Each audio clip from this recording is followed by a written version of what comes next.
It's a really simple process, but it's a process that if you keep following this is going to change your life. And it's something that's impacted me a lot this year, and it's just this simple act of radical honesty.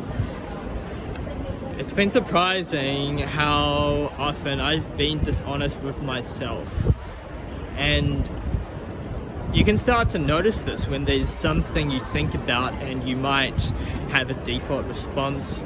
You might not want to question it. There might be some resistance to questioning it, or there might feel like there's some block in the way of even looking there.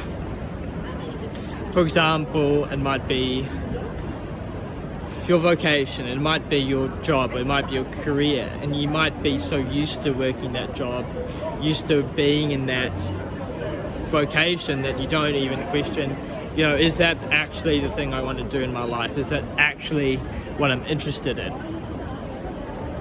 And so radical honesty is about allowing yourself to see the answers and question these things that might be more uncomfortable. But the power of radical honesty is when you can start to dive into these things, it's going to really transform your life. You're going to start to move out of what's not in alignment for you, what's not authentic for you, and you're going to start to move into a greater harmony.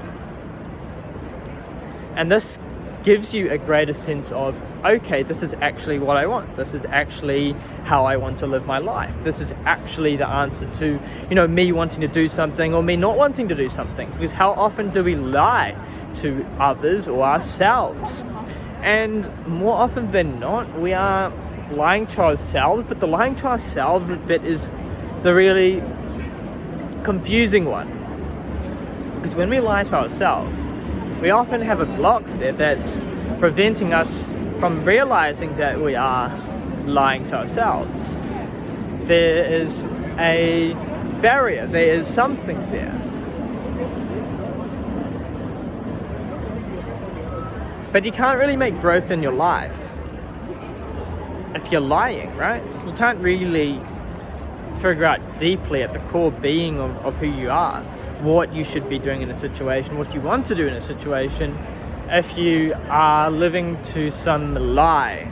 And these lies are lies that could be planted in your head, from conditioning. It could be as simple as, I need to have a stable and secure job that pays well, and I have job security because I know that for the next 10, 20, 30 years, being a lawyer is going to, pay well and I'll have a good life. Well, here's a newsflash, guys. What if the AI takes over and you lose that job security? Or even just consider this. What if being a lawyer isn't the best aligned for you? What if your job isn't the best aligned for you? But because you're living some sense of dishonesty, you might not even look at that factor. You might not look at it. And so for me this year, becoming more and more honest with myself has made me realize all these little subtle problems that I had, all these things I was afraid of, all these things that I was just stuck on. And so if you are stuck in any way, if you feel stuck in the mud, if you feel like you aren't moving or things are just cycling over and over again, you're having the same situations, the same problems, which I definitely did a few years ago, radical honesty might be your answer. Because what's likely is there's something you are being dishonest about, and by not really confronting that, your problems are continuing. So break out of that cycle, introspect, be radically honest, and see where it actually leads you. Honestly, guys. And have a good one.